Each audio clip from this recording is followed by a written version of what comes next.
과거에 우리 세종대왕 같은 성군이 나라를 다스릴 때는 백성들이 참으로 평안했습니다. 하지만 아무리 훌륭한 왕이라 할지라도 그 사람들을, 그 백성들을 죽음에서 건져낼 수는 없습니다. 살고 죽는 것은, 이것은 땅의 권세가 아니라 오직 하늘의 권세에 달려 있기 때문에 그렇습니다.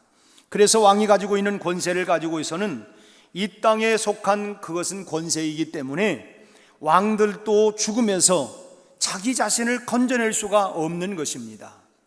생명은 하늘에 속한 것이기 때문에 땅의 권세를 가진 사람들이 아무도 건져낼 수가 없는 것입니다. 그 대통령이, 왕이 그런 큰 권세를 가지고 있다 할지라도 살고 죽는, 다시 말하면 죽음에서 사람을 건져낼 수는 없는 것입니다. 그런데 예수님은 하늘과 땅의 모든 권세를 가지셨다고 말씀을 하고 있습니다. 하나님께서 이 땅의 모든 권세와 모든 그런 하늘의 권세를 오직 예수님에게만 맡겨주신 것입니다. 오늘 본문의 18절 말씀을 함께 합독을 합니다. 예수께서 나와 말씀하여 이르시되 하늘과 땅의 모든 권세를 내게 주셨으니, 하늘과 땅의 모든 권세를 가지신 그분은 오직 예수 그리스도, 그분 한 분밖에 없는 줄로 믿습니다. 그래서 예수님은 하나님께로부터 받은 이 권세를 가지고 죽은 영혼들을 구원하시고, 또 하나님께, 그 하나님 아버지께로 그 영혼들을 다 인도하시는 이런 사역을, 이런 일을 하고 계신 것입니다. 그리고 하늘과 땅의 권세를 가진 그 주님께서 제자들에게 그런 사명을 또한 맡겨주셨습니다. 불신자들에게 복음을 전파하고 또 그 복음을 믿는 사람들에게, 그들에게 세례를 베풀고, 그래서 하나님의 자녀가 된 그들에게 진리를 또한 가르치도록 명령을, 당부를 하신 것입니다. 죽어가는 영혼을 구원하는 것은, 여러분, 그것은 해도 좋고 안 해도 좋은 선택적인 문제가 아닙니다. 얼마 전 헝가리 부다페스트에서 또 한 번의 세월호와 비슷한 이런 사건이 벌어졌습니다. 여러분, 그런 상황 속에서 그 사람을 정말 물에서 건져내도 그건 좋으냐 안 좋으냐, 이건 선택적인 그런 질문이 아니라 무조건 그 물에 빠진 사람들은 다 건져내야만 하는 것 아니겠습니까?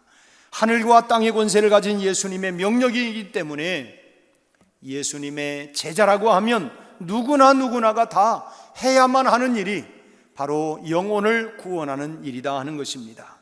예수님은 하늘과 땅의 권세를 가지고 제자들에게, 세상 모든 사람들에게 복음을 전파하고 예수님의 제자로 만들어라, 이렇게 명령을 하셨습니다. 여러분, 전도하는 목적은 단순히 교회의 숫자를 늘리고 그리고 또 채우고 늘리려고 하는 것이 목적이 아닙니다. 전도하는 목적은 그 사람을 구원하여 예수 그리스도의 참 제자로 만들기 위한 것입니다.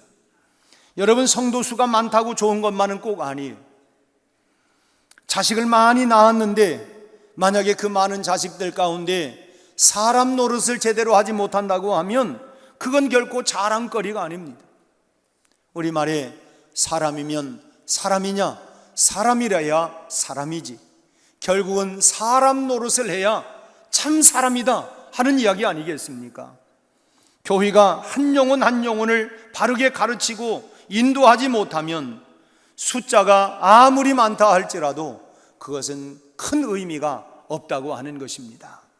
교회는 교인이 많은 것이 좋은 것이 아니라 예수님의 참 제자가 많은 교회가 참으로 좋은 교회라고 말할 수가 있는 것입니다. 예수님의 제자가 된다고 하는 말은 예수님이 사셨던 그 삶을 따라 살아가는 것을 의미하는 것입니다. 예수님이 어떻게 사셨는가, 그 예수님의 본을 따라서 살아가는 그 삶, 그것이 바로 예수님의 제자로서의 살아가는 삶이라고 할 수 있어요. 성경 공부를 많이 해서 박식해지는 것은 여러분 예수님의 제자가 되는 것이 아닙니다. 아무리 내가 성경을 많이 읽고 그래서 통째로 성경을 다 외운다 할지라도 예수님의 인격과 예수님의 삶을 내가 담지 않았다고 한다면 그 사람은 예수님의 제자라고 할 수가 없는 것입니다. 그를 비록 잘 알지 못해서 성경을 읽지 못했다 할지라도 설교 말씀만 듣고도 그의 삶이 예수님의 성격, 예수님의 성품을, 인격을 닮아 있다고 한다면 그 사람이 진짜 예수님의 제자라고 할 수가 있는 것입니다. 어떻게 예수님의 제자로 만들어야 되느냐? 오늘 본문이 그것을 말씀하고 있습니다. 그래서 다시 한번 오늘 본문 18절에서 20절 말씀을 한 번 더 합독을 합니다. 예수께서 나와 말씀하여 이르시되 하늘과 땅의 모든 권세를 내게 주셨으니 그러므로 너희는 가서 모든 민족을 제자로 삼아 아버지와 아들과 성령의 이름으로 세례를 베풀고 내가 너희에게 분부한 모든 것을 가르쳐 지키게 하라. 아멘. 말씀을 요약하면 너희는 가서 제자를 삼고 그 사람들에게 세례를 주고 가르쳐서 지키게 하라고 이렇게 명령을 하신 것입니다. 우리는 예수 믿지 않는 사람들을 향해서 복음을 들고 가야 합니다. 어느 곳이든. 그래서 우리가 오지에도 선교사를 파송하는 것은 너희들은 가라, 땅끝까지 가라고 하는 주님의 명령 때문에 그래서 우리가 선교사를 파송하고 우리 교단에도 현재 이제 58개국에 약 580명의 우리 선교사들이 지금 파송되어 있습니다. 그들이 지금 열심으로 여러분 오지의 땅 환영하지 않지만 주님이 가라고 명령을 하셨기 때문에 이 명령을 받들어서 천국 복음을 선포하기 위하여 나가 있는 것입니다. 예수님을 만나지 못한 사람은 아직 그들이 구원받지 못한 사람들입니다. 그들의 영혼을 생각하며 주님의 마음, 주님의 가슴을 가지고 그들을 찾아가서 복음을 전파해야 하는 것입니다. 우리는 흔히 나는 말을 잘 못해서, 나는 내가 완벽하게 복음을 잘 전하지 못해서, 여러분 완벽하게 복음을 전하라고 하는 이야기가 결코 아닙니다. 완벽하게 전하려고 하기 때문에 사람들이 오히려 그 복음을 전하지 못하는 경향이 많이 있습니다. 여러분, 내가 아는 대로, 내가 감동받은 대로, 내가 은혜를 받은 대로 그대로 전하면 여러분 믿게 하시는 분은 성령 하나님이 하시는 줄로 믿습니다. 여러분 농부가 씨를 뿌리는데 뿌리는 기술도 물론 있어야 되겠지만 여러분 어떻게 뿌리든 그걸 자라게 하고 열매를 맺게 하시는 분은 하나님이 하시지 농부가 하는 일이 아닙니다. 우리가 전하면 여러분 어떻게 전하든 그것을 열매 맺게 하시는 분은 성령 하나님이 하시는 줄로 믿으시기를 바랍니다. 세례를 준다고 하는 것은 죄와 사망에서 우리를 구원하신 예수 그리스도를 구주와 주님으로 받아들이도록 그렇게 전하라고 하는 그런 말씀입니다. 예수님을 구주로 고백하면 세례받을 자격이 되는 것입니다. 내가 과거에는 내 삶이 내가 주인이었지만 내 삶의 주인을 예수 그리스도를 내 삶의 주인으로, 내 삶의 왕으로 그렇게 고백하고, 그래서 내가 주님을 알기 전에는 그리스도와 함께 십자가에 못 박아 과거의 삶을 죽고 이제는 그리스도와 더불어 다시 살아났다고 하는 그런 믿음의 고백과 더불어서 세례를 받을 자격이 생기게 되는 것입니다. 예수님을 구주로 고백하고 세례를 받으면 그때부터 하나님의 자녀가 되는 것이죠. 여러분, 세례를 준다고 하는 것은 예수님을 삶으로, 내 삶으로 체험하는 것을 의미하는 것입니다. 교리적으로 예수님을 가르치지만 또 한편으로는 우리가 경험으로 하나님을 만날 수 있도록 안내를 하는 것입니다. 우리가 하나님을 여러분 만난 체험이 있어야 내가 좀 더 믿음의 자리로 나아갈 수 있게 되는 것입니다. 여러분, 우리가 아이를 낳아놓기만 한다고 해서 사람이 되는 건 아니에요. 그래서 사람이 되게 하기 위해서 우리가 다 교육을 시키는, 가르치는 것입니다. 왜 가르칩니까? 사람다워지라고 가르치는 거예요. 그냥 낳아놓는다고 해서 저절로 사람 구실하는 게 아니고 가르쳐서 사람 구실하게 하는 것처럼 예수 믿는 사람들도 전도해서 하나님의 자녀가 되었다면 그때부터 가르쳐야 합니다. 가르쳐야 돼. 우리는 배워야 합니다. 그런데 우리의 가르침은 학교에서처럼 지식으로 가르치는 것만은 아니에요. 먼저 믿는 사람들이 행동으로 가르쳐야 합니다. 기도하는 것도 가르쳐야 하고, 봉사하는 것도 가르쳐야 하고, 사랑을 베푸는 것도 가르쳐야 하고. 우리 옛날 놀이 가운데 나처럼 해봐요, 요렇게. 저렇게 하는구나. 여러분, 삶을 통해서 그렇게 보여주는 것, 그게 가르치는 것입니다. 아무리 말로 떠든다 할지라도 여러분, 말로만 하면 큰 효과를 기대할 수가 없는 것입니다. 내 삶을 통해서 보여주는 것이 굉장히 중요한 가르침의 본이 되는 것입니다. 여러분, 듣고 배우는 것도 중요하지만 보고 배우는 것이 훨씬 더 중요한 거예요. 어린 시절에 아버지가 어머니를 폭행하는, 이 폭력을 행사하는 모습을 보고 자란 아들이 아버지를 굉장히 미워해요. 우리 아버지는 왜 우리 엄마를 그렇게 폭행을 할까?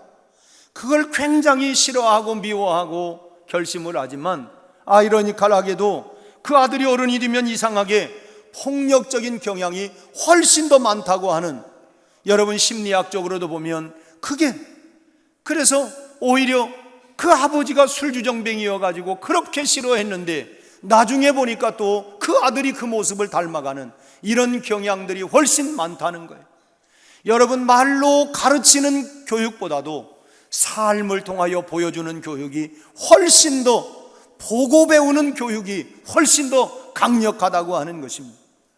보는 것을 배우게 되는 것입니다. 예수 믿는 사람들이 그러기 때문에 자기의 삶을 공개하고 서로 삶을 보여줄 때에 그 속에서 가장 잘 배우게 되는 것입니다. 이걸 배우도록 하기 위해서 교회에서는 여러분, 우리가 한 달에 한 번씩 기관 모임을 하고 매주마다 목장 모임을 통해서 그래서 자기의 삶을 공개하는 것입니다. 지난 한 주간 동안도 나는 이 말씀을 가지고 이렇게 살아갔다. 그래서 내가 이 말씀으로 이렇게 승리한 삶도 있지만 때로는 우리가 실패하고 무너진 걸 통해서 여러분 그 속에서 우리의 삶을 배워가게 되어지고, 그러면서 더 주님의 십자가를, 주님의 보혈의 능력을, 성령의 능력을 의지하게 되어져 가는 것입니다. 함께 같은 집에 우리가 살아갈 수는 없지만은 적어도 일주일에 한 번 정도는 만나서 자기의 삶을 통하여 만났던 예수 그리스도를 서로 나누는 것이 매우 중요한 것입니다. 여러분, 그래서 목장에서의 삶은 뭡니까? 여러분, 담임 목사가 이렇게 설교하는 것처럼 설교하는 것도 중요하겠지만 더 중요한 건 그 말씀을 내 삶에 적용했던 삶을 나누는 것이 중요하다는 것입니다. 내가 이 말씀을 가지고 이렇게 살아갔다고 하는 그 삶을 그렇게 살아가는, 보여주는 가르침이 여러분 교회 안에 중요한 가르침이 된다는 사실을 여러분 꼭 기억하시기를 바랍니다. 그리고 또 여러분, 서로 그렇게 나누고 가르친 것을 또 그렇게 지켜나갈 수 있도록 도와주어야 합니다. 아이가 걸음마를 할 때에 처음부터 잘 걷지 못해요. 그렇지만 그때에 엄마 아빠가 옆에서 손을 잡고 그렇게 잘 걸어갈 수 있도록 도와주는 것처럼 여러분, 처음부터 우리가 그 말씀을 따라 살아갈 수 있는 것이 아니기 때문에 곁에서 도와주어야 합니다. 그걸 나무라고 책망하는 것이 아니라 그 넘어지는 그 속에서 다시 붙잡아주고 일으켜주고 함께 다시금 그 말씀을 따라 살아갈 수 있도록 격려해주고 칭찬해주고 붙잡아주고, 할렐루야. 여러분, 그것이 바로 공동체에서 함께 하면서 배워나가는 그런 보여주는 가르침이다 하는 것입니다. 여러분, 기독교의 지식은 배우고 실천하지 아니하면 아무런 소용이 없습니다. 여러분, 운동이 건강에 얼마나 좋습니까? 하지만 좋다는 것을 뻔히 알고는 있지만은 그럼에도 불구하고 운동하지 아니하면 건강을 얻을 수가 없는 거예요. 또 여러분, 살 빼는 법을 아무리 배운다 할지라도 실천하지 아니하면 살 빠지지 않습니다. 여러분, 결국은 뭐냐? 내가 그걸 실천하기 위해서 저절로 되는 게 아니에요. 그거는 어떻게 보면 자기와의 전쟁이고요, 이건 싸움하는 것입니다. 행동으로 옮겨야만이 결국은 효과를 얻을 수 있지, 여러분 상상만 하고 말로만 한다고 해서 그것이 얻어지는 게 아니고, 여러분 행동으로 옮겨질 때에 비로소 그만한 효과를 얻어낼 수가 있는 것입니다. 여러분, 그런 일들이 쉬운 일입니까? 쉽지 않아요. 저도 새벽 기도를 마치고 적어도 30분에서 1시간 정도 제가 뛰고 운동을 합니다. 왜냐하면 체력을 유지하기 위해서 그래요. 지난 한 주간 동안은 너무 많은 체력을 소모해서 운동으로 체력을 소모하는 게 아니고 사역들이 너무 많아서 제가 참 힘을 많이, 그래서 어제는 아주 많이 다운이 됐는데 지난 밤에 또 하나님께서 저에게 이렇게 새 힘을 주셔서 지금 많이 이렇게 향상이 되었습니다. 아무튼 여러분, 우리가 뭐냐면 이 체력 관리도 본인이 해야 돼요. 상상만 한다고 되어지는 게 아니라 그것은 여러분 자기가 끊임없이 노력을 해야 돼요. 쉬운 일이 아닙니다. 예수님의 제자들은 온 천하에 다니면서 만민들에게 복음을 전파하고 그들에게 세례를 주고 진리를 가르치고 그리고 또 진리대로 살게 하라고 하는 주님의 명령을 따라 그렇게 실천하며 살다가 끝내는 순교를 당했습니다. 전도는 여러분 사단과의, 하나님의 영과의 영적인 전쟁입니다. 어떤 전쟁이든 여러분 쉬운 전쟁은 아무것도 없어요. 전쟁을 하기 위해서는 희생 없이, 여러분 거기에 뭔가 여러분 그런 희생 없이는 절대로 전쟁을 치러낼 수가 없는 것입니다. 예수님은 이 명령을 실천하는 방법으로 우리에게 세상적인 권세나 물질을 우리에게 주신 게 아니에요. 그러므로 예수님은 성령을 통하여 제자들을 도우시고 또 능력을 부어주셔서 너의 힘만 가지고는 어렵기 때문에 내가 하늘과 땅에 가지고 있는 권세를 너에게 부어주셔서, 그래서 하나님이 부어주시는 성령의 능력을 가지고 예루살렘, 유다, 사마리아 땅끝까지 증인의 역할을 감당할 수 있도록 이 능력을, 이 권세를 우리에게 부어주신 것입니다. 조선시대 때 우리나라에 처음으로 선교사들이 들어왔어요. 그들이 처음에 복음을 가지고 조선 땅에 왔을 때에 아무에게도 주목받지를 못했습니다. 누가 그들을 관심을 가진 사람도 없었어요. 언더우드와 아펜젤러 선교사 이 두 사람이 공식 선교사로 한국에 최초로 상륙을 했는데 그들을 마중 나간 사람들이 아무도 조선 땅에 없었습니다. 청나라나 일본에서 사신이 오게 되면 그들을 맞이하기 위해서 관료들을 파송해서 나갔지만 선교사들은 누구 하나 선교사가 온다고 해가지고 마중 나간 사람이 아무도 없었어요. 아무에게도 관심을 받지 못하고 인천에 이 두 사람의 선교사가 착륙을 했습니다. 그러나 그들은 하나님이 부어주시는 능력을 힘입은 사람들이었어요. 아무도 그들에게 관심을 가져주지 않았지만 하나님은 이 두 사람의 선교사를 중심으로 대한민국의 선교의 새로운 역사를 이루어 나가게 되었던 것입니다.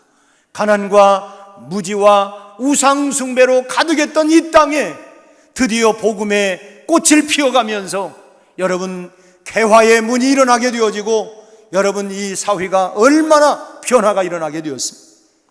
예수님께서 십자가에 달려 죽으셨다가 사흘 만에 부활을 하셨어요. 여러분 생각해 보세요. 예수님이 십자가에 달려 죽으셨다가 사흘 만에 부활하셨다고 하는 소식이 전파되어지니까 소위 말하면 세상의 이 권세자들은 예수님의 부활 소식을 막기 위해서 모든 권세를 다 사용했습니다. 여러분 다윗이 골리앗을 이기고 나서 그의 이름이 자꾸 올라가니까 그의 장인이었던 사울이 다윗을 죽이려고 그를 얼마나 제거하려고 했습니까? 예수님이 부활하셨다고 하는 소식이 전국에 퍼지면서 그러자 민심이 술렁거리기 시작을 합니다. 그러자 로마 제국 종교 지도자들은 이 민심을 수습하기 위해서 얼마나 애를 썼는지 몰라요. 로마 시가에 불을 저질러 놓고 기독교인들이 했다.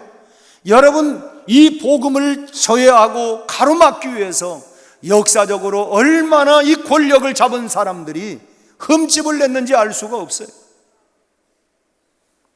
거짓 소문을 퍼뜨리게 하고 거짓 기사를 내보내고 부활을 전하는 제자들을 붙잡아다가 박해를 하고 나중에는 죽이기도 했습니다. 여러분, 하나님의 말씀을 전하는 예수님의 제자들을 이렇게 감옥에 가두기도 하고 고문을 하기도 하고 사형에 집행하기도 했어요. 실제적인 권세는 당장 눈으로 볼 때는 세상 권세를 가진 사람들이 다 하늘의 권세를 가진 그 하나님보다 세상 권세를 가진 분이 훨씬 더 당장 볼 때는 그렇게 보여졌어요. 하지만 하나님은 복음 전하는 예수님의 제자들을 중심으로 세상이 돌아가도록, 역사가 새롭게 돌아가도록 하나님이 일을 하고 계시는 것입니다. 하나님의 말씀을 전하고 사람들을 예수님의 제자로 만드는 일은 결국 무슨 일이냐? 세상의 중심에 서는 일, 가장자리가 아니라 중심에 서서 살아가도록 만드는 일을 하는 것입니다. 하늘과 땅의 권세를 주시는 것은 하늘과 땅의 가장 중심이 되게 하시겠다고 하는 말씀입니다. 내가 너를 하늘과 땅의 중심에, 가장자리가 아니라 중심에 서도록 너의 인생을, 너의 삶을 그렇게 만들겠다고 하는 말씀입니다. 대한민국의 대통령이 되는 것은 대한민국의 중심에 서는 것을 의미하는 거 아니겠습니까? 하지만 전도하는 것은 이 대통령의 책임보다도 더 큰 것입니다. 복음을 전하고 그들이 예수님의 제자가 된다고 하는 것은 바로 하늘과 땅의 중심이 되는 일을 하는 것입니다. 하나님은 이 일을 세상에서 가장 중요하게 생각하고 여러분 이 일을 가장 귀하게 생각을 하는 것입니다.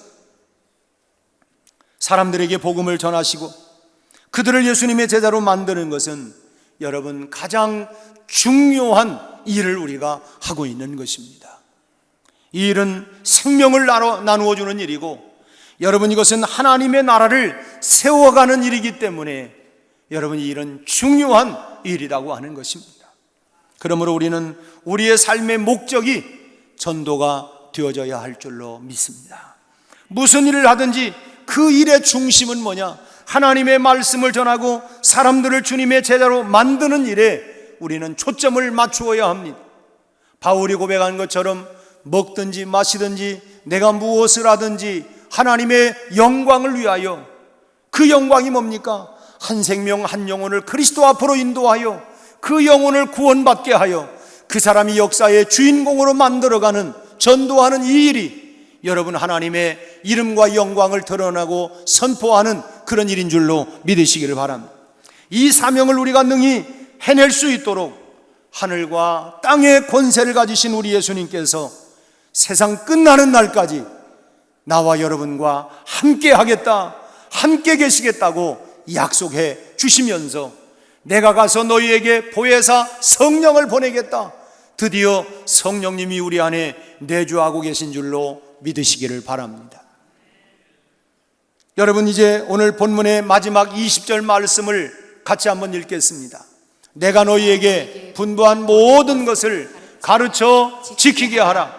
볼지어다 내가 세상 끝나는 날까지 너희와 항상 함께 있으리라 하시니라. 아멘. 아멘.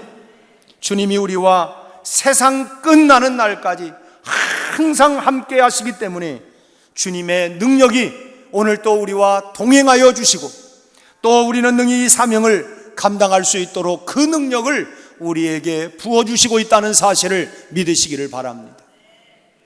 하나님의 나라를 세워가는 일꾼으로 우리 모두가 이 시대에 부름받은 하나님의 존귀한 일꾼으로, 역사의 주역으로 주님의 영광을 나타내는 우리 백운교회 여러분들이 다 되시기를 주님의 이름으로 축원합니다.